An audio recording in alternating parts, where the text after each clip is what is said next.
ਇਸ ਪਿੰਡ ਦੇ 20 ਤੋਂ 25 ਬੱਚੇ ਜਿਹੜੇ ਨੇ ਉਹ ਇਵੇਂ ਹੀ ਮਰ ਗਏ ਨੇ ਸ਼ੀਸ਼ੇ ਦੀ ਫੈਕਟਰੀ 'ਚ ਕੰਮ ਕਰਨ ਦੀ ਵਜ੍ਹਾ ਨਾਲ। ਇਹਦੇ ਕੰਮ ਕਰਦੇ ਹੋਏ ਤੇ ਪਿੰਡ ਵਾਲੇ ਬੱਚੇ ਘੱਲਣ ਤੋਂ ਰੋਕਦੇ ਕਿਉਂ ਨਹੀਂ? ਤੁਸੀਂ ਆਪਣੇ ਬੱਚਿਆਂ ਨੂੰ ਕਿਉਂ ਨਹੀਂ ਰੋਕਦੇ ਪਏ? ਪਤਾ ਹੀ ਨਹੀਂ ਸੀ ਇਸ ਚੀਜ਼ ਦਾ। ਛੋਟੇ ਛੋਟੇ ਜਿਹੇ ਉਹ ਪੜ੍ਹ ਕੇ ਹਟੇ, ਕੋਈ 10 ਪੜ੍ਹਿਆ ਕੋਈ 8 ਪੜ੍ਹਿਆ ਤੇ ਉੱਥੇ ਜਾ ਕੇ ਕੰਮ ਲੱਗ ਗਏ। ਇਹ ਪਤਾ ਹੀ ਕੋਈ ਨਹੀਂ ਸੀ ਉਹਨਾਂ ਨੂੰ ਵੀ ਇਹਦੇ ਵਿੱਚ ਇਹ ਡਿਫੈਕਟ ਤੁਹਾਡੇ ਪੈਂਦਾ। ਨਾਲ ਕਿਸੇ ਨੇ ਕੋਈ ਤਾਵਨ ਕੀਤਾ? ਫੈਕਟਰੀ ਵਾਲਿਆਂ ਨੇ ਕਿਸੇ? ਸਾਡੇ ਨਾਲ ਤਾਂ ਕਿਸੇ ਨੇ ਵੀ ਨਹੀਂ ਕੀਤਾ। ਜਿਹਦੇ ਕੋਲ ਅੰਤਰੇ ਕੋਲ ਕੰਮ ਕਰਦੇ ਸੀ ਉਹ ਤਾਂ ਉਹਨੇ ਨੀ ਸਾਡੇ ਨਾਲ ਕੀਤਾ। ਮੁਲਾਜ਼ਮ ਦੱਸਦਾ ਨਹੀਂਗਾ ਵੀ ਇਹ ਮੌਤ ਦੀ ਫੈਕਟਰੀ ਹੈ, ਸ਼ੀਸ਼ੇ ਦੀ ਫੈਕਟਰੀ ਨਹੀਂ ਗੀ? ਗੱਲ ਪਹਿਲਾਂ ਕੀ ਹੈਗੀ ਆ, ਹੁਣ ਮਜ਼ਦੂਰ ਤਬਕਾ ਜਿਹੜਾ ਹੁੰਦਾ ਤਕਰੀਬਨ ਲਗਾ ਲਓ ਉੱਥੇ ਸੈਲਰੀਆਂ ਘੱਟ ਆ, ਦਿਹਾੜੀ ਘੱਟ ਹੈਗੀ।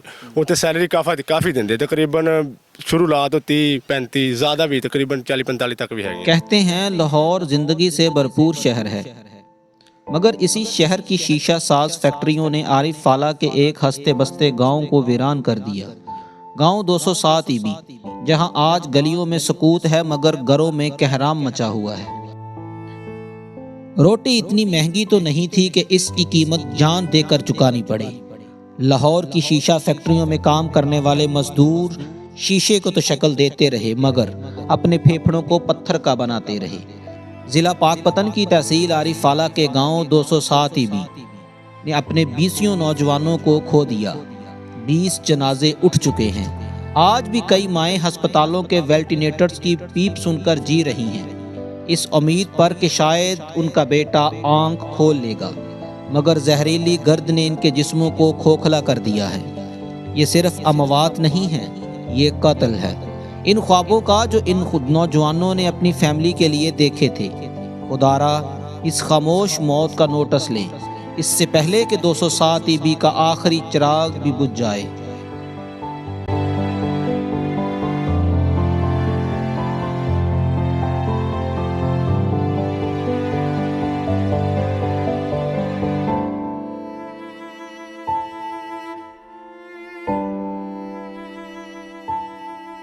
टीम वॉइस ऑफ पंजाब के साथ मैं हूं हाफिज खालिद और आज टीम वॉइस ऑफ पंजाब मौजूद है आरिफ फाला का एक करीबी गांव 207 ईबी।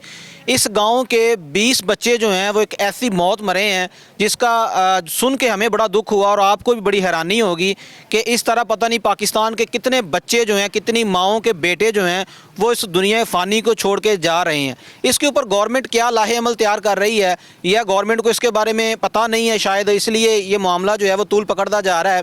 अगर मैं 207 ईबी आरिफ फाला की बात करूं तो तकरीबन 20 बच्चे जो हैं, 20 नौजवान जो हैं इस गांव के इस दुनिया फ़ानी को छोड़ के चले गए हैं। मामला क्या है, उनकी डेथ कैसे हुई है, पीछे जो बीमार बच्चे हैं अभी वो कितने हैं, इसके ऊपर गवर्नमेंट को सोचना चाहिए, हमारे अदारों को एक्शन लेना चाहिए। ऐसा वो कौन सा काम है जिसकी वजह से बच्चा जो है वो तकरीबन 5 से 7 साल के अंदर जो है वो ज़िंदगी मौत की कशमकश में और फिर दुनिया फ़ानी को छोड़ के चला जाता है। मज़ीद डिटेल जो है मेरे पीछे जो बुज़ुर्ग खड़े हैं, किसी के 2 बच्चे फ़ौत हो चुके हैं, किसी के 3 हो चुके हैं और जितने बच्चे फ़ौत हुए हैं उनकी उम्र तकरीबन 20 से 30 के दरमियान, 20 से 30 साल के दरमियान उनकी उम्र है।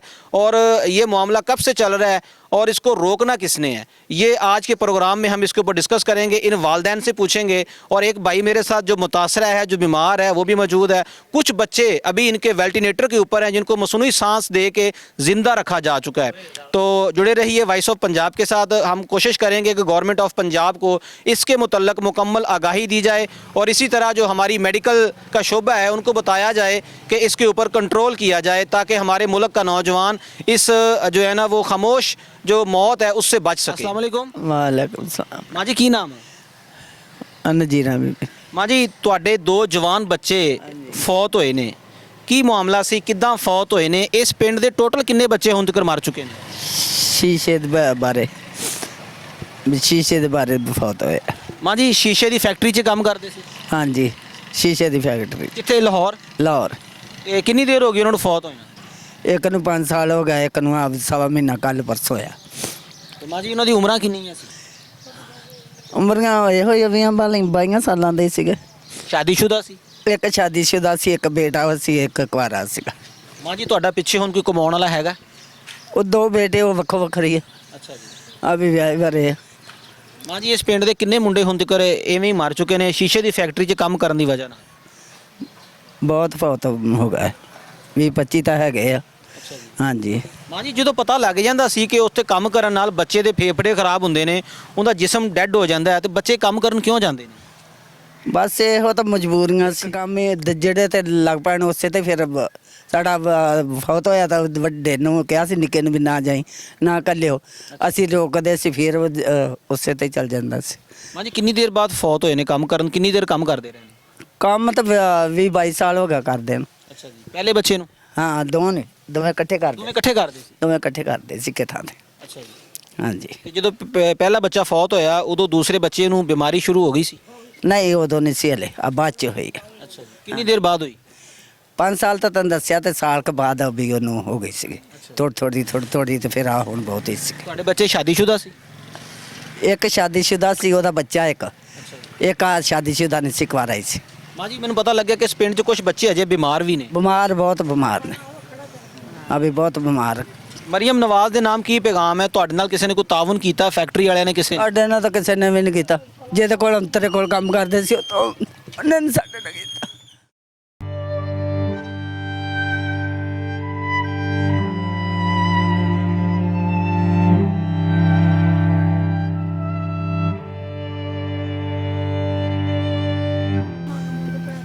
ਅਸੀਂ ਮਸੀਤਾਂ ਚਲਾਣ ਕਰਾਂਗੇ ਸਿਲੰਡਰ 5-6 ਲੱਗਦਾ ਸੀ ਇੱਕ ਟਾਈਮ ਤੇ ਉਹਨੂੰ ਸਾਹ ਦਿੰਦੇ ਸੀ ਸਾਹ ਦਿੰਦੇ ਸੀ ਸੀਜ਼ਨ ਲੱਗੀ ਸੀ ਇੱਕ ਬੱਤੀ ਵਾਲੀ ਇੱਕ ਉਹ ਲੱਗਦਾ ਸੀ ਮਾਂ ਜੀ ਫੇਫੜੇ ਖਰਾਬ ਹੁੰਦੇ ਹਾਂ ਫੇਫੜੇ ਖਰਾਬ ਹੁੰਦੇ ਮਰੀਮ ਨਵਾਜ਼ ਦੇ ਨਾਮ ਕੀ ਪੈਗਾਮ ਹੈ ਇਸ ਕੰਮ ਨੂੰ ਬੰਦ ਹੋਣਾ ਚਾਹੀਦਾ ਤਾਂ ਬੰਦ ਹੀ ਹੋਣਾ ਚਾਹੀਦਾ ਜਿਨ੍ਹਾਂ ਦੇ ਇੰਨੇ ਗਏ ਨੇ ਮਾਂ ਜੀ ਇਹਦੇ ਆਰਫ ਵਾਲਾ ਦੇ ਗਏ ਨੇ ਤੇ ਬਾਕੀ ਪਤਾ ਨਹੀਂ ਪੰਜਾਬ ਦੇ ਕਿੰਨੇ ਬੱਚੇ ਮਾਰੇ ਕਿੰਨੇ ਗਏ ਨੇ ਆਜਾ ਦੂਰੋਂ ਦੇ ਬਕੀ ਕਿੰਨੇ ਗਏ ਨੇ ਕਿੰਨੇ ਗਏ ਜਦੋਂ ਇੱਥੋਂ ਇੰਨੇ ਗਏ ਤਾਂ ਉੱਥੋਂ ਕਿੰਨੇ ਨਾ ਗਏ ਹੋਣਗੇ ਮੈਂ ਕਿਹਾ ਵੀ ਦੂਸਰਾ ਦਾ ਉਹ ਜਨਾਜ਼ੇ ਨਾਲ ਆਇਆ ਕਿਤੇ ਤੇ ਉੱਥੋਂ ਹੀ ਮੁੜ ਕੇ ਘਰ ਮੇਰੇ ਨਹੀਂ ਆਇਆ ਤੇ ਕੱਲ ਪਰਸੋਂ ਮੈਂ ਕੱਲਿਆ ਫੋਨ ਕੀਤਾ ਮੈਂ ਕਿਹਾ ਮੈਨੂੰ ਥੋੜੇ ਜਿਹੇ ਪੈਸੇ ਚਾਹੀਦੇ ਮੈਂ ਉੱਧਰ ਉਸ ਮਾਲਕ ਨੂੰ ਨਾ ਨਹੀਂ ਕੱਲਿਆ ਹਾਂ ਉਸ ਮਾਲਕ ਨੂੰ ਜਨਾਜ਼ੇ ਤੇ ਆਇਆ ਸੀ ਜਨਾਜ਼ੇ ਤੇ ਆਇਆ ਕੀ ਨਾਮ ਸੀ ਉਹਨਾਂ ਦਾ ਉਹਦਾ ਨਾਮ ਆਮਾ ਤੇ ਫੈਕਟਰੀ ਕਿੱਥੇ ਉਹਨਾਂ ਦੀ ਫੈਕਟਰੀ ਉੱਥੇ ਲਾਹੌਰ ਹੀ ਆ ਔਰ ਕਿਹੜੀ ਜਗ੍ਹਾ ਤੇ ਪਤਾ ਕੋਈ ਲਾਹੌਰ ਬਾਗੜੀਆਂ ਚੌਂਕ ਵਾਲੇਕੁਮ ਸਲਾਮ ਬਾਬਾ ਜੀ ਕੀ ਨਾਮ ਰਸ਼ੀਦ ਤੁਹਾਡਾ ਵੀ ਬੇਟਾ ਸ਼ੀਸ਼ੇ ਦੀ ਫੈਕਟਰੀ 'ਚ ਕੰਮ ਕਰਨ ਦੀ ਵਜ੍ਹਾ ਨਾਲ ਮਰਿਆ ਹਾਂਜੀ ਕਿੰਨੀ ਦੇਰ ਉਹਨੇ ਕੰਮ ਕੀਤਾ ਉਹਨੇ ਕੰਮ ਕੀਤਾ ਕੋਈ 15-16 ਸਾਲ ਕੀਤਾ ਤੇ ਕਿੰਨੀ ਦੇਰ ਬਾਅਦ ਕੰਮ ਕਰਨ ਤੋਂ ਕਿੰਨੀ ਦੇਰ ਬਾਅਦ ਫੌਤ ਹੋਇਆ ਜਦੋਂ ਇਹ ਮਾਮਲਾ ਬਣਿਆ ਇਹ ਜਦੋਂ ਮਾਮਲਾ ਬਣਿਆ 2 ਸਾਲ ਬਿਮਾਰ ਰਿਹਾ ਫਿਰ ਫੌਤ ਹੋਇਆ 2 ਸਾਲ ਬਿਮਾਰ ਰਿਹਾ ਹਾਂ ਤੇ ਬਾਬਾ ਜੀ ਇਹ ਤੁਹਾਨੂੰ ਜਦੋਂ ਪਤਾ ਲੱਗਿਆ ਕਿ ਬਿਮਾਰ ਹੋ ਗਿਆ ਤੁਸੀਂ ਉਹਦਾ ਇਲਾਜ ਕਰਵਾਇਆ ਤੁਹਾਨੂੰ ਡਾਕਟਰਾਂ ਨੇ ਦੱਸਿਆ ਇਲਾਜ ਕਰਾਇਆ ਘਰ ਵਿਹਲਾ ਹੋ ਗਿਆ ਬਾਬਾ ਜੀ ਇਸ ਪਿੰਡ ਦੇ 20 ਤੋਂ 25 ਬੱਚੇ ਜਿਹੜੇ ਨੇ ਉਹ ਇਵੇਂ ਹੀ ਮਰ ਗਏ ਨੇ ਸ਼ੀਸ਼ੇ ਦੀ ਫੈਕਟਰੀ 'ਚ ਕੰਮ ਕਰਨ ਦੀ ਵਜ੍ਹਾ ਨਾਲ ਇਹਦੇ ਕੰਮ ਕਰਦੇ ਹੋਏ ਤੇ ਪਿੰਡ ਵਾਲੇ ਬੱਚੇ ਘੱਲਣ ਤੋਂ ਰੋਕਦੇ ਕਿਉਂ ਨਹੀਂ ਤੁਸੀਂ ਆਪਣੇ ਬੱਚਿਆਂ ਨੂੰ ਕਿਉਂ ਨਹੀਂ ਰੋਕਦੇ ਪਏ ਪਤਾ ਹੀ ਨਹੀਂ ਸੀ ਇਸ ਚੀਜ਼ ਦਾ ਛੋਟੇ ਹੀ ਉਹ ਪੜ੍ਹ ਕੇ ਹਟੇ ਕੋਈ 10 ਪੜ੍ਹਿਆ ਕੋਈ 8 ਪੜ੍ਹਿਆ ਤੇ ਉੱਥੇ ਜਾ ਕੇ ਕੰਮ ਲੱਗ ਗਏ ਇਹ ਪਤਾ ਹੀ ਕੋਈ ਨਹੀਂ ਸੀ ਉਹਨਾਂ ਨੂੰ ਵੀ ਇਹਦੇ ਵਿੱਚ ਇਹ ਡਿਫੈਕਟ ਪੈਂਦਾ ਤੇ ਮਸਲਾ ਬਣਦਾ ਜਿਸਮ ਦੇ ਕਿਹੜੇ ਹਿੱਸੇ ਨੂੰ ਇਹ ਫਿਫਰੇ ਦੇ ਲੀਵਰ ਦੇ ਜਿਹੜੇ ਇਹਦੇ ਨਿਸ਼ਾਨ ਪੈ ਕੇ ਦਾਗੀ ਹੋ ਜਾਂਦਾ ਸੀ ਅੱਛਾ ਤੇ ਉਹਦਾ ਬੜਾ ਇਲਾਜ ਕਰਵਾਇਆ ਨਹੀਂ ਆਰਾਮ ਆਇਆ ਬਾਬਾ ਜੀ ਜਿਹੜੀਆਂ ਫੈਕਟਰੀਆਂ ਬੱਚੇ ਇੱਥੇ ਭਰਤੀ ਕਰਦੀਆਂ ਵਾ ਉਹ ਪਹਿਲੇ ਦੱਸਦੀਆਂ ਨਹੀਂ ਕਿ ਵੀ ਆਹ ਮਾਮਲਾ ਵਾ ਨਹੀਂ ਉਹਨਾਂ ਕੋਈ ਗੱਲ ਨਹੀਂ ਦੱਸੀ ਉਹਨਾਂ ਕੋਈ ਗੱਲ ਨਹੀਂ ਕਿਸੇ ਨੇ ਵੀ ਦੱਸੀ ਜਿਹੜੇ ਅੱਗੇ ਕਰਦੇ ਸੀ ਇਹ ਜਿਨ੍ਹਾਂ ਦੇ ਸ਼ਾਗਿਰਦ ਕਿਸੇ ਨੇ ਕੋਈ ਗੱਲ ਨਹੀਂ ਦੱਸੀ ਤੁਹਾਡੇ ਬੱਚੇ ਨੂੰ ਕਿੰਨੀ ਦੇਰ ਹੋ ਗਈ ਫੌਤ ਹੋਏ ਅੱਜ ਉਹਨੂੰ 1 ਸਾਲ ਤੇ 12ਵਾਂ ਮਹੀਨਾ ਜਾ ਰਿਹਾ 1.5 ਸਾਲ ਹੀ ਹੁੰਦਾ ਪਿਆ 12ਵਾਂ ਮਹੀਨਾ ਆ ਗਿਆ ਸ਼ਾਦੀशुदा ਸੀ ਬੱਚਾ ਸ਼ਾਦੀशुदा ਹੋ ਗਏ ਕਿੰਨੇ ਬੱਚੇ 4 ਬੱਚੇ ਹੁਣ ਤੇ 4 ਬੱਚੇ ਯਤੀਮ ਹੋ ਗਏ ਤੇ ਇਸ ਪਿੰਡ 'ਚ ਕਿੰਨੇ ਬੱਚੇ ਜਿਹੜੇ ਬਿਮਾਰ ਨੇ ਇਸ ਮਰਜ਼ ਦੇ ਵਿੱਚ ਨੇ 4 ਬੱਚੇ ਹੋਰ ਹੈਗੇ ਜਿਹੜੇ ਬਿਮਾਰ ਨੇ ਹਾਂ ਉਹ ਤੁਰੇ ਫਿਰਦੇ ਬਿਮਾਰ ਹੈ ਤੇ ਗਵਰਨਮੈਂਟ ਦੇ ਨਾਮ ਕੀ ਪੈਗਾਮ ਮਰੀਮ ਨਵਾਜ਼ ਦੇ ਨਾਮ ਕੀ ਪੈਗਾਮ ਹੈ ਇਸ ਕੰਮ ਨੂੰ ਰੋਕਣਾ ਚਾਹੀਦਾ ਵਾ ਬਿਲਕੁਲ ਰੋਕਣਾ ਚਾਹੀਦਾ ਰੋਕਣਾ ਚਾਹੀਦਾ ਇਹ ਕੰਮ ਬਹੁਤ ਜ਼ਾਲਮ ਹੈਗਾ ਤੇ ਜਿਹੜੇ ਫੈਕਟਰੀਆਂ ਦੇ ਮਾਲਕਾਨ ਨੇ ਤੁਹਾਡੇ ਨਾਲ ਕੋਈ ਤਾਵਨ ਕਰਦੇ ਜਦੋਂ ਬੱਚੇ ਦੀ ਡੈਥ ਹੁੰਦੀ ਹੈ ਕੋਈ ਤਾਵਨ ਨਹੀਂ ਕੀਤਾ ਉਹਨਾਂ ਨੇ ਕੋਈ ਤਾਵਨ ਨਹੀਂ ਅਸਲਾਮ ਵਾਲੇਕੁਮ ਵਾਲੇਕੁਮ ਸਲਾਮ ਭਾਈਜਾਨ ਕੀ ਨਾਮ ਸ਼ਾਹਿਦ ਜੀ ਤੁਸੀਂ ਵੀ ਸ਼ੀਸ਼ੇ ਦੀ ਫੈਕਟਰੀ 'ਚ ਕੰਮ ਕਰਦੇ ਰਹੇ ਜੀ ਕਿਹੜੀ ਜਗ੍ਹਾ ਤੇ ਬਾਗੜੀਆਂ ਜੀ ਲਾਹੌਰ ਲਾਹੌਰ ਕਿੰਨੀ ਦੇਰ ਹੋ ਗਈ ਕੰਮ ਕਰਦੇ ਤਕਰੀਬਨ 10 ਸਾਲ ਹੋ ਗਏ ਤੇ 10 ਸਾਲ ਹੋ ਗਏ ਤੁਹਾਨੂੰ ਵੀ ਹੁਣ ਇਹੀ ਮਸਲਾ ਬਣ ਗਿਆ ਜੀ ਉਹਨਾਂ ਇਹੀ ਮਸਲਾ ਬਣਿਆ ਜੀ ਇਹ ਮਸਲਾ ਹੁੰਦਾ ਕੀ ਆ ਇਹਦੇ ਨਾਲ ਡੈਥ ਕਿਵੇਂ ਹੁੰਦੀ ਆ ਕਿੱਥੋਂ ਹੁੰਦਾ ਜ਼ਰੇ ਜਾਂਦੇ ਰੇਤ ਦੇ ਅੰਦਰ ਸ਼ੀਸ਼ੇ ਦੇ ਉਹਦੇ ਅੰਦਰ ਜ਼ਖਮ ਹੁੰਦਾ ਜੀ ਜ਼ਖਮ ਤੋਂ ਬਾਅਦ ਉਹ ਰੇਸ਼ਾ ਪੈਦਾ ਹੋ ਜਾਂਦਾ ਰੇਸ਼ੇ ਦੇ ਬਾਅਦ ਬਲਗਮ ਆਉਂਦੀ ਹੈ ਉਹਦੇ ਨਾਲ ਖਤਮ ਹੋਣੇ ਸ਼ੁਰੂ ਹੋ ਜਾਂਦੇ ਸਾਹ ਔਖਾ ਹੋ ਜਾਣਾ ਜਦੋਂ ਸ਼ੁਰੂ ਹੋ ਜਾਂਦਾ ਹਾਂਜੀ ਤੇ ਜਦੋਂ ਤੁਸੀਂ ਇਹ ਕੰਮ ਕਰਦੇ ਸੀ ਉੱਥੇ ਕਿਹੜਾ ਤੁਹਾਡਾ ਸ਼ੋਭਾ ਕਿਹੜਾ ਸੀ ਜਿਹਦੇ ਨਾਲ ਇਹ ਮਾਮਲਾ ਬਣਦਾ ਸ਼ੋਭਾ ਮਕਸਦ ਮਤਲਬ ਜਿਹੜੇ ਤੁਸੀਂ ਜਿੱਥੇ ਕੰਮ ਕਰਦੇ ਸੀ ਆਖਰ ਉਹ ਤਾਂ ਬੜੀ ਵੱਡੀ ਫੈਕਟਰੀ ਹਾਂਜੀ ਵੱਡੀ ਫੈਕਟਰੀ ਬਲੈਂਡ ਹੁੰਦੀ ਨਾ ਲੈਕਰ ਵੀ ਹੁੰਦਾ ਇਹ ਕਲਰ ਦਾ ਕੰਮ ਹੀ ਹੁੰਦਾ ਸਾਰਾ ਕੰਮ ਉੱਥੇ ਅੰਦਰ ਹੁੰਦਾ ਤੇਜ਼ਾਬ ਦਾ ਕੰਮ ਹੀ ਅੰਦਰ ਹੁੰਦਾ ਜੀ ਉਹਦੀ ਵਜ੍ਹਾ ਤੋਂ ਮਸਲਾ ਬਣਦਾ ਅੰਦਰ ਤੇ ਤੁਸੀਂ ਕੋਈ ਸੇਫਟੀ ਪ੍ਰੀਕਾਸ਼ਨ ਕੋਈ ਸੇਫਟੀ ਸੇਫਟੀ ਬਹੁਤ ਕਰੀਦੀ ਆ ਤਾਂ ਵੀ ਮਸਲਾ ਬਣ ਜਾਂਦਾ ਇਹ ਮਾਸਕ ਲਾਉਂਦੇ ਜੀ। ਆ ਜੇ ਤੁਸੀਂ ਉੱਥੇ ਕੰਮ ਕਰਨ ਜਾਂਦੇ ਹੋ ਤੁਹਾਨੂੰ ਉਹ ਦੱਸਦੇ ਨਹੀਂ ਪੀਂਦੇ ਇਹਦੇ ਤੋਂ ਬਾਅਦ ਇਹ ਮਾਮਲਾ ਬਣਦਾ ਨਹੀਂ ਕੋਈ ਨਹੀਂ ਦੱਸਦਾ ਜੀ, ਪੁਰਾਣਾ ਮੁਲਾਜ਼ਮ ਵੀ ਨਹੀਂ ਕੋਈ ਵੀ ਨਹੀਂ ਦੱਸਦਾ ਜੀ, ਕੋਈ ਨਹੀਂ ਦੱਸਦਾ। ਉਹਨਾਂ ਕੰਮ ਹੁੰਦਾ ਜੀ, ਆਪਦਾ ਕੰਮ ਕਰਵਾ ਰਹੇ, ਪੈਸੇ ਦੇ ਕੇ ਕੰਮ ਕਰਾਈ ਜਾ ਰਹੇ। ਹੁਣ ਤੁਹਾਡੇ ਫੇਫੜੇ ਕਿੰਨੇ % ਠੀਕ ਨੇ ਤਕਰੀਬਨ 80% ਖਤਮ ਆ ਸੋਚ 20% ਰਹਿ ਗਏ ਜੀ। ਤੇ ਤੁਹਾਡੀ ਇਲਾਜ ਤੁਸੀਂ ਖੁਦ ਕਰਾ ਰਹੇ ਹੋ ਜਾਂ ਫੈਕਟਰੀ ਵਾਲੇ ਪੈਸੇ ਦੇ ਰਹੇ ਕਰਾ ਰਹੇ ਖੁਦ ਹੋ? ਖੁਦ ਕਰਾ ਰਹੇ ਹੋ। ਖੁਦ ਕਰਵਾ ਰਹੇ ਜੀ, ਕੋਈ ਤਾਮਨ ਨਹੀਂ ਹੈਗਾ ਜੀ। ਸ਼ਾਦੀशुदा ਹਾਂਜੀ ਸ਼ਾਦੀशुदा ਕਿੰਨੇ ਬੱਚੇ? 3 ਬੱਚੇ ਜੀ। 3 ਬੱਚੇ। ਹਾਂਜੀ ਇੱਕ ਬੇਟਾ ਬੇਟੀ ਫੌਤ ਹੋ ਗਈ ਹੈ ਜੀ। 2 ਬੱਚੇ ਜੀ। ਤੇ ਇਸ ਪਿੰਡ ਦੇ ਟੋਟਲ ਕਿੰਨੇ ਬੱਚੇ ਹੁਣ ਤੱਕ ਫੌਤ ਹੋ ਚੁੱਕੇ ਨੇ? ਤਕਰੀਬਨ 22 ਤੋਂ 23 ਬੱਚੇ ਹੈਗੇ ਜੀ ਤੇ 4 ਬੱਚੇ ਬਿਮਾਰ ਆ। 10 ਤੁਹਾਡੇ ਸਮੇਤ 4 ਬਿਮਾਰ 11 ਜਿਹੜੇ ਫੌਤ ਹੋਏ ਹਾਂਜੀ। ਤੇ ਵੈਂਟੀਲੇਟਰ ਤੇ ਕਿੰਨੇ ਬੱਚੇ ਨੇ? ਮਕਸਦ ਜੀ ਵੈਂਟੀਲੇਟਰ ਜਿਹਨਾਂ ਨੂੰ ਮਸਨੂਈ ਸਾਹ ਦਿੱਤਾ ਗਿਆ। ਤਕਰੀਬਨ 3 ਬੱਚੇ ਜਿਹਨਾਂ ਨੂੰ ਆਕਸੀਜਨ ਦਿੱਤੀ ਗਈ ਆ ਇੱਥੇ ਹੀ ਪਿੰਡ ਵਿੱਚ ਜੀ। ਆਕਸੀਜਨ ਤੋਂ ਬਾਅਦ ਉਹ ਖਤਮ ਹੋ ਗਏ ਜੀ। ਤੇ ਤੁਹਾਨੂੰ ਉੱਥੇ ਗਿਆ ਪਤਾ ਲੱਗਿਆ ਵੀ ਉੱਥੇ ਵੀ ਕੋਈ ਪਹਿਲੇ ਹੀ ਤੁਹਾਡੇ ਤੋਂ ਪਹਿਲੇ ਵੀ ਬੱਚੇ ਫੌਤ ਹੋਏ ਹੋਣ? ਨਹੀਂ ਜੀ, ਕੋਈ ਬੰਦਾ ਜ਼ਿਕਰ ਨਹੀਂ ਕਿਸੇ ਨੇ ਜ਼ਿਕਰ ਨਹੀਂ ਕੀਤਾ ਜੀ। ਤੇ ਮਰੀਮ ਨਵਾਜ਼ ਦੇ ਨਾਮ ਕੀ ਪੈਗਾਮ ਹੈ? ਇਸ ਕੰਮ ਨੂੰ ਬੰਦ ਹੋਣਾ ਚਾਹੀਦਾ ਹੈ ਜਾਂ ਇਹਦੀ ਸੇਫਟੀ ਇਦਾਂ ਦੀ ਹੋਵੇ ਕਿ ਬੱਚੇ ਮਾਵਾਂ ਦੇ ਨਾ ਮਰਨ? ਸੇਫਟੀ ਇਹਦੀ ਹੋ ਨਹੀਂ ਸਕਦੀ ਜੀ, ਇਹ ਕੰਮ ਬੰਦ ਹੀ ਹੋਣਾ ਚਾਹੀਦਾ ਵਾ। ਸੇਫਟੀ ਨਹੀਂ ਹੋ ਸਕਦੀ ਇਹਦੀ ਜੀ, ਜੋ Safety ਨਹੀਂ ਹੋ ਸਕਦੀ। ਨਹੀਂ ਹੋ ਸਕਦੀ। ਪਾਕਿਸਤਾਨ 'ਚ ਸੇਫਟੀ ਨਹੀਂ ਹੋ ਸਕਦੀ। ਤੇ ਆਊਟ ਆਫ ਕੰਟਰੀ ਇਹਦਾ ਕੀ ਇਲਾਜ ਆ? ਆਊਟ ਆਫ ਕੰਟਰੀ 'ਚ ਇਹ ਜਿਹੜੇ ਬੱਚੇ ਜ਼ਾਹਰ ਉੱਥੇ ਫੈਕਟਰੀਆਂ ਵੀ ਹੈਗੀਆਂ ਨੇ, ਸ਼ੀਸ਼ਾ ਉੱਥੇ ਵੀ ਬਣਦਾ ਵਾ। ਜੀ ਉਹ ਤੇ ਸੇਫਟੀ ਨਾਲ ਕੋਈ ਹੋਰ ਤਰੀਕੇ ਦੀ ਹੈ। ਇੱਥੇ ਸੇਫਟੀ ਉਸ ਕਮਰੇ ਦੇ ਵਿੱਚ ਹੀ ਆ ਜੀ। ਉੱਥੇ ਸਾਹ ਲੈਣਾ, ਉੱਥੇ ਕੰਮ ਕਰਨਾ ਜੀ, ਉੱਥੇ ਰਹਿਣਾ ਵਾ ਜੀ। ਇਹੀ ਮਸਲਾ ਜੀ। ਹੋਰ ਆਕਸੀਜਨ ਸਾਹ ਜੇ ਹੋਵੇ ਨਾ ਆਕਸੀਜਨ ਬਾਹਰੋਂ ਆਉਂਦੀ ਫਿਰ ਕੋਈ ਮਸਲਾ, ਇੱਕ ਸਾਹ ਹੀ ਅੰਦਰੋਂ ਹੀ ਲੈਣਾ ਵਾ। ਪੰਜਾਬ 'ਚ ਟੋਟਲ ਕਿੰਨੀਆਂ ਫੈਕਟਰੀਆਂ ਕੋ ਪਤਾ ਤੁਹਾਨੂੰ? ਤਕਰੀਬਨ ਕਾਫੀ ਜ਼ਿਆਦੀਆਂ ਮੈਂ ਕੋਈ ਕਹਿ ਨਹੀਂ ਸਕਦੇ ਜੀ। ਤੇ ਜਿਹੜੇ ਲੋਕ ਕੰਮ ਕਰ ਰਹੇ ਨੇ ਜਾਂ ਜਿਹੜੇ ਕੰਮ ਕਰਨ ਜਾਣ ਵਾਸਤੇ ਤਿਆਰ ਨੇ ਉਹਨਾਂ ਦੇ ਨਾਮ ਕੀ ਪੈਗਾਮ ਹੈ? ਤੁਹਾਡੇ ਨਾਲ ਤੇ ਸਾਰੀ ਬੀਤ ਚੁੱਕੀ ਹੈ। ਉਹਦਾ ਪੈਗਾਮ ਇਹ ਹੈ ਕਿ ਵੀ ਨਾ ਇਹ ਕੰਮ ਵੱਲ ਨਾ ਜਾਣ, ਕਿਉਂਕਿ ਇਹ ਕੰਮ ਵਿੱਚ ਖਤਰਾ ਹੀ ਹੈ। ਇਸ ਮਕਸਦ ਨਾ ਜਾਨ ਤੱਕ ਮਸਲਾ ਬਣ ਸਕਦਾ ਹੈ। ਗਵਰਨਮੈਂਟ ਨੇ ਤੇ ਐਕਸ਼ਨ ਕਿਉਂ ਨਹੀਂ ਲੈਂਦੀ ਪਈ? ਐਕਸ਼ਨ ਇਹ ਆਪਦਾ ਕਾਰੋਬਾਰ ਕੀਤਾ ਹੈ ਨਾ ਕੀ ਆ ਘਰਾਂ ਵਿੱਚ ਫੈਕਟਰੀਆਂ ਲਾਈਆਂ ਹੋਈਆਂ ਮੈਂ ਸਾਈਡਾਂ ਦੇ ਵਿੱਚ। ਮਕਸਦ ਉਹ ਉਹਦੇ ਬਾਰੇ ਕੋਈ ਗੱਲ ਕਰਦਾ ਨਹੀਂ ਹੈ। ਜਿੰਦਾ ਕੋਈ ਫੌਤ ਹੋ ਜਾਂਦਾ ਉਹ ਚੁੱਪ ਕਰਕੇ ਬਹਿ ਜਾਂਦਾ ਵਾ, ਨਾ ਉਹਦੇ ਬਾਰੇ ਕੋਈ ਕਰਦਾ ਗੱਲ ਜੀ। ਤੇ ਤੁਹਾਨੂੰ ਹੁਣ ਚੱਲਣ 'ਚ ਪ੍ਰੋਬਲਮ ਸਾਹ ਦਾ ਮਸਲਾ ਮਸਲਾ ਬਣਦਾ ਜੀ। ਸਾਹ ਦਾ ਮਕਸਦ ਟੀਕਾ ਲਗਵਾ ਰਹੇ ਜੀ ਤੇ 24 ਘੰਟੇ ਬਾਅਦ ਫਿਰ ਟੀਕਾ ਲਗਵਾਉਣਾ ਪੈਂਦਾ ਜੀ। ਕਿੰਨੇ ਟੀਕੇ ਹੁਣ ਤੱਕ ਲਵਾ ਚੁੱਕੇ? ਤਕਰੀਬਨ 2-250 ਟੀਕਾ ਲਵਾ ਚੁੱਕਾ ਜੀ। ਡੇਲੀ ਇੱਕ ਲੱਗਦਾ? ਡੇਲੀ ਇੱਕ ਲੱਗਦਾ ਜੀ। ਕਿੰਨੀ ਮਾਲੀਅਤ ਦਾ ਟੀਕਾ ਹੈ? ਤਕਰੀਬਨ 500 ਰੁਪਏ ਦਾ ਇੱਕ ਟੀਕਾ? ਇੱਕ ਟੀਕਾ। ਤੁਸੀਂ ਕੰਮ ਤੇ ਵੀ ਨਹੀਂ ਜਾ ਰਹੇ ਤੇ ਖਰਚਾ ਵੀ ਹੋ ਰਿਹਾ? ਕੰਮ ਵੀ ਕਰ ਰਹੇ ਹਾਂ ਜੀ। ਆਸਾ ਹੈ ਕਿੱਥੇ ਕਰ ਰਹੇ ਹੋ? ਜ਼ਿਮੀਦਾਰਾ ਕਰ ਰਹੇ ਹਾਂ ਜੀ। ਉੱਥੇ ਤੇ ਨਹੀਂ ਨਾ ਜਾ ਰਹੇ? ਉੱਥੇ ਮਰਬੇ ਮੈਂ ਉੱਥੇ ਨਹੀਂ ਜਾ ਰਿਹਾ। ਉੱਥੇ ਮੈਂ 5 ਸਾਲ ਹੋ ਗਏ ਛੋਟੇ ਨੂੰ। ਹਾਂਜੀ ਉਹਨਾਂ ਦਾ ਇਲਾਜ ਹੀ ਕਰਵਾ ਰਹੇ ਹਾਂ ਜੀ। ਹਾਂਜੀ। ਤੇ ਜਿਹੜੇ ਲੋਕ ਦੇਖ ਰਹੇ ਉਹਨਾਂ ਦੇ ਨਾਮ पे ਕੋਈ ਅਹਿਮ ਪੈਗਾਮ ਤੁਹਾਡਾ? ਇਹ ਪੈਗਾਮ ਇਹ ਵਾ ਵੀ ਇਹ ਕੰਮ ਨੂੰ ਬਸ ਖਤਮ ਕੀਤਾ ਜਾਵੇ ਜੀ। ਮਰੀਮ ਨਵਾਜ਼ ਸੀਐਮ ਪੰਜਾਬ ਦੇ ਨਾਮ ਕੀ ਪੈਗਾਮ ਦਿਓਗੇ? ਇਹਨਾਂ ਫੈਕਟਰੀਆਂ ਤੇ ਪਾਬੰਦੀ ਲੱਗਣੀ ਚਾਹੀਦੀ ਆ ਜਾਂ ਟੈਕਨੋਲੋਜੀ ਬਦਲਣੀ ਚਾਹੀਦੀ ਹੈ? ਪਾਬੰਦੀ ਲੱਗਣੀ ਚਾਹੀਦੀ ਹੈ ਜੀ। ਪਾਬੰਦੀ ਲੱਗਣੀ ਚਾਹੀਦੀ ਕਿਉਂਕਿ ਕੰਮ ਇਹ ਇਹਦੇ ਸੇਫਟੀ ਦਾ ਹੈ ਨਹੀਂ ਹੈ, ਜਾਨ ਦਾ ਖਤਰਾ ਜੀ। ਮੈਂ ਸੁਣਿਆ ਕਿ ਤੁਹਾਨੂੰ ਕੰਮ ਕਰਨ ਵਾਸਤੇ ਡਬਲ ਦਿਹਾੜੀ ਦਿੱਤੀ ਜਾ ਰਹੀ ਸੀ ਵੀ ਕੰਮ ਕਰੋ। ਜਦੋਂ ਅਸੀਂ ਕੰਮ ਕਰਨ ਗਏ ਨਾ ਉਦੋਂ ਇਹ ਚੀਜ਼ਾਂ ਨਹੀਂ ਹੈਗੀਆਂ ਸੀ, ਡਬਲ ਦਿਹਾੜੀਆਂ ਨਹੀਂ ਜੀ। ਉਦੋਂ ਸਿਰਫ ਇਹ ਕੰਮ ਸੀ, ਕੰਮ ਸਿੱਖਣਾ ਜੀ। ਕੰਮ ਸਿੱਖ ਕੇ ਉਸ ਤੋਂ ਬਾਅਦ ਜਦੋਂ ਇਹ ਮਸਲਾ ਬਣਿਆ ਉਦੋਂ ਘਰਾਂ 'ਚ ਆ ਗਏ ਜੀ ਤੇ ਆ ਬਿਮਾਰੀਆਂ ਸ਼ੁਰੂ ਹੋ ਗਈਆਂ ਜੀ।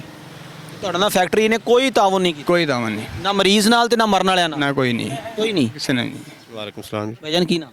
ਅਹਿਮਦ ਰਸ਼ਾਦ। ਤੁਸੀਂ 207 ਦੇ ਰਹਿਸ਼ੀ ਹੋ? ਹਾਂਜੀ ਰਸ਼ੀ। ਤੁਸੀਂ ਵੀ ਉਸ ਫੈਕਟਰੀ 'ਚ ਕੰਮ ਕਰ ਰਹੇ ਹੋ? ਹਾਂਜੀ ਮੈਂ ਵੀ ਕੰਮ ਕਰਦਾ ਰਿਹਾ ਜੀ। ਕਿੰਨੀ ਦੇਰ ਕੀਤਾ? ਤਕਰੀਬਨ 3-4 ਮਾਹ ਕੀਤਾ ਸੀ। ਬਾਅਦ ਜਦੋਂ ਪਤਾ ਚੱਲਿਆ ਵੀ ਇਹ ਸੂਰਤ ਹਾਲ ਆ ਤਾਂ ਫਿਰ ਨਹੀਂ ਕੀਤਾ। ਤੁਸੀਂ ਆਪਣਾ ਟੈਸਟ ਕਰਵਾਇਆ, ਠੀਕ ਹੋ? ਹਾਂਜੀ ਬਿਲਕੁਲ ਠੀਕ ਆ। ਭਾਈ ਨੂੰ ਮਸਲਾ ਹੈਗਾ, ਵੱਡੇ ਭਾਈ ਨੂੰ। ਉਹ ਕਿੰਨੀ ਦੇਰ ਕੰਮ ਕਰਦੇ ਰਹੇ? ਹੁਣ ਤਕਰੀਬਨ 7 ਤੋਂ 8 ਸਾਲ ਕੀਤਾ। ਤੇ ਉਹਨਾਂ ਦੇ ਹੁਣ ਕੀ ਸੂਰਤ ਹਾਲ? ਹੁਣ ਤਕਰੀਬਨ ਦੂਸਰੀ ਦਫਾ ਫਿਰ ਉਹਨੂੰ ਮਸਲਾ ਬਣ ਚੁੱਕਿਆ ਵਾ। ਪਹਿਲੇ ਵੀ ਕਾਫੀ ਦੇਰ ਤੱਕ ਦਵਾਈ ਖਾਂਦੇ ਰਹੇ ਆ ਤੇ ਹੁਣ ਵੀ ਤਕਰੀਬਨ ਬਹੁਤ ਮਸਲਾ ਹੈ। ਇਸ ਟਾਈਮ ਵੀ ਦਵਾਈ ਖਾ ਰਹੇ, ਮੈਡੀਸਨ ਖਾ ਰਹੇ। ਇਹ ਇਫੈਕਟ ਹੁੰਦਾ ਕਿੱਥੇ? ਜਿਗਰ ਤੇ, ਮਿਹਦੇ ਤੇ, ਗੁਰਦੇ ਤੇ, ਕਿੱਥੇ ਹੁੰਦਾ? ਖਾਂਸੀ ਵਗੈਰਾ ਆਉਂਦੀ ਆ, ਸਾਹ ਦੀ ਪ੍ਰੋਬਲਮ ਹੋ ਜਾਂਦੀ ਆ, ਫੇਫੜੇ ਵਗੈਰਾ, ਲੀਵਰ ਵਗੈਰਾ ਸਭ ਕੁਝ ਮਸਲਾ ਬਣ ਜਾਂਦਾ ਵਾ ਤੇ ਕਮਜ਼ੋਰੀ ਹੋ ਜਾਂਦੀ ਬੰਦੇ ਨੂੰ, ਮਤਲਬ ਨਾ ਤੁਰਨੋਂ ਫਿਰਨੋਂ ਵੀ ਮਸਲਾ ਬਣ ਜਾਂਦਾ ਬੱਚੇ ਦਾ। ਤੇ ਮੈਨੂੰ ਇਹ ਪਤਾ ਲੱਗਿਆ ਵੀ ਤੁਸੀਂ ਉੱਥੇ ਵਾਵਾ ਦੇਰ ਕੰਮ ਕੀਤਾ।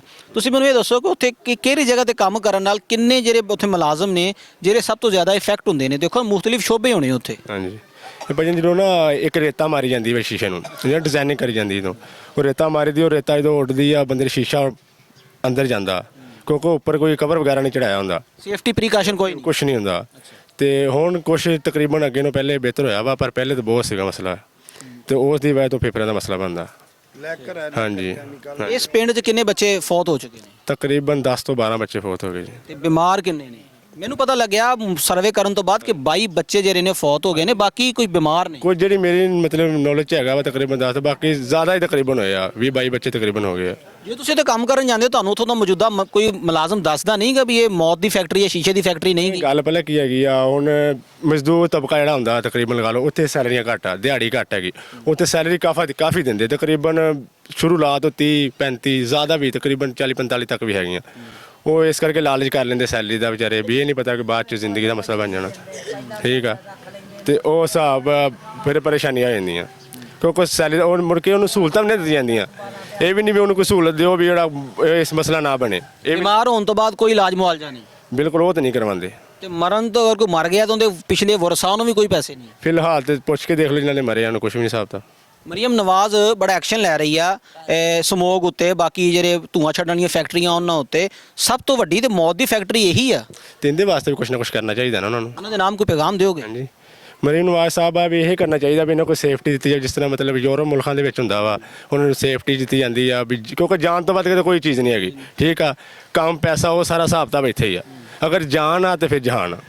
ਅਗਰ ਅਸੀਂ ਤੇ ਇੱਕ ਗਾਉਂ ਆਰਫਵਾਲਾ ਦਾ 207 ਵੇਖਿਆ ਜਿੱਥੇ ਇੰਨੀਆਂ ਮੌਤਾਂ ਹੋ ਗਈਆਂ। ਅਗਰ ਮੈਂ ਪੂਰਾ ਪਾਕਿਸਤਾਨ ਜਾਂ ਪੰਜਾਬ ਦੀ ਗੱਲ ਕਰਾਂ ਤੇ ਹਿਸਾਬ ਨਾਲ ਤੇ ਫਿਰ ਲੱਖਾਂ ਦੇ ਚ ਦਾਦਾ ਤਾਂ ਤੇ ਬਿਲਕੁਲ ਜੀ ਬਿਲਕੁਲ, ਤੁਸੀਂ ਚੈੱਕ ਕਰ ਲਓ ਜਿਸ ਤਰ੍ਹਾਂ 7 ਦੇ ਵਿੱਚ 20-25 ਹੈਗੇ ਬੰਦੇ ਫੌਤ ਹੋਏ ਆ, ਤੇ ਬਾਕੀ ਤੇ ਤੁਸੀਂ ਆਪੇ ਹਿਸਾਬ ਲਾ ਲਓ ਕਿੰਨੇ ਬੰਦੇ ਫੌਤ ਹੋਏ ਹੋਣਗੇ। ਹੁਣ ਇਸ ਪਿੰਡ ਦਾ ਕੋਈ ਬੱਚਾ ਕੰਮ ਕਰ ਰਿਹਾ, ਕਾਫੀ ਕਰ ਰਹੇ, ਇਸ ਦੇ ਬਾਵਜੂਦ ਵੀ ਜਾ ਰਹੇ ਨੇ। ਬਸ ਮਜਬੂਰੀਆਂ ਕੀ ਕਰਦੇ ਆ। ਪਹਿਲੇ ਕੰਮ ਪਹਿਲੇ ਜ਼ਿਆਦਾ ਸੀ, ਹੁਣ ਅੱਗੇ ਨੂੰ ਕੰਮ ਹੋਏ। ਦੇ ਲੱਗੇ ਹੁਣ ਮਤਲਬ ਜਿਹੜੇ ਪੁਰਾਣੇ ਆ ਨਾ ਉਹੀ ਕਰ ਰਹੇ ਕੰਮ। ਜਿਹੜੇ ਲੋਕ ਹੁਣ ਵੀ ਇੱਥੇ ਕਰ ਰਹੇ ਨੇ ਜਾਂ ਜਿਹੜੇ ਜਾਣ ਦੇ ਖੁਆਇਸ਼ਮੰਦ ਨੇ, ਉਹਨਾਂ ਵਾਸਤੇ ਕੋਈ ਵਾਰਨਿੰਗ ਮੈਸੇਜ ਤੁਹਾਡਾ? ਵਾਰਨਿੰਗ ਇਹ ਆ ਕਿ ਜਾਨ ਤੋਂ ਵੱਧ ਕੋਈ ਚੀਜ਼ ਨਹੀਂ ਹੈਗੀ, ਇਸ ਤੋਂ ਇਲਾਵਾ ਕੋਈ ਹੋਰ ਕੰਮ ਕਰ ਲਓ। ਠੀਕ ਆ, ਜਾਂ ਤਾਂ ਉਹਨਾਂ ਨੇ ਕਹੋ ਵੀ ਸਾਨੂੰ ਕੋਈ ਸੇਫਟੀ ਵਾਲੀ ਚੀਜ਼ ਦਿੱਤੀ ਜਾਵੇ ਜਿਹਦੇ ਨਾਲ ਇਹ ਮਸਲਾ ਨਾ ਬਣੇ। जी नाज़रीन, टीम वॉइस ऑफ पंजाब आज मौजूद है आरिफाला का करीबी इलाका 207 ईबी। मेरे अकब में जो मुतासरीन खड़े हैं इनमें एक बच्चा बीमार है और कुछ वालदैन हैं जिनके बच्चे दुनिया फ़ानी को छोड़ के चले गए हैं। इनका पूरा मामला सामने आया कि ये वो बच्चे थे, इस गाँव के तकरीबन 20 से 22 बच्चे थे जो लाहौर की मुख्तलिफ शीशा फैक्ट्री के अंदर काम करते थे। वहाँ पर काम करने की वजह से इनके फेफड़ों को जो है ना वो इन्फेक्शन हुआ है। उस इन्फेक्शन के बाद 2-3 साल के अंदर अंदर उन बच्चों की मौत वाकई हुई है। अभी जो बच्चे बीमार हैं उन्होंने बताया है कि इस फैक्ट्री के अंदर जितना भी केमिकल इस्तेमाल होता है ना वो मुज़रे सेहत है। मरियम नवाज सीएम पंजाब साहिबा तो बहुत ज़्यादा वर्क कर रही है, बड़ा एक्शन लिया जा रहा है मेडिकल के ऊपर और इन्फेक्शन वाली फैक्ट्रियों के ऊपर, धुआं छोड़ने वाली फैक्ट्रियों के ऊपर। धुआं छोड़ने से तो शायद इतनी मवाद नहीं होती जितनी शीशा फैक्ट्रियों में काम करने वाले वर्करों के साथ जो है ना वो खूनी खेल खेला जा रहा है। तो जो बच्चा काम नहीं करता या जो काम करना छोड़ना है उसको डबल दिहाड़ी मतलब डबल सैलरी देने की ऑफ़र की जाती है ताकि उस बच्चे को काम पे रखा जाए। लेकिन दूसरी तरफ मेरे मुल्क के ये वो शहरी हैं जिनके बच्चे इनसे छीन ले गए हैं और मज़ीद जो शादीशुदा बच्चे हैं उनके बच्चे यतीम हो रहे हैं। इस काम के ऊपर गवर्नमेंट को तवज्जो देनी चाहिए और इन फैक्ट्रियों के ऊपर पाबंदी लगानी चाहिए और इनकी टेक्नोलॉजी को मज़ीद बेहतर किया जाए। जिस तरह हमारे ईंटों के भट्ठों के ऊपर मज़ीद जदीद टेक्नोलॉजी लाई जा रही है ताकि हमारी हवा को, इस माहौल को बेहतर किया जा सके। इसी तरह इन फैक्ट्रियों के ऊपर पाबंदी लगा के इनके अंदर वो टेक्नोलॉजी लेके आए जो यूरोपियन ममालिक के अंदर चल रही है ताकि हमारे मुल्क के नौजवान जो हैं वो इसकी बीट ना चढ़ सकें। टीम वॉइस ऑफ पंजाब इनके घर दिखाएगी, इनके बच्चे दिखाएंगी जो लावारस और यतीम हो चुके हैं। हम कोशिश करेंगे इससे मुकम्मल हक़ाइक़ जो हैं वो आपके साथ शेयर किए जाएं। जुड़े रहिए वॉइस ऑफ पंजाब के साथ।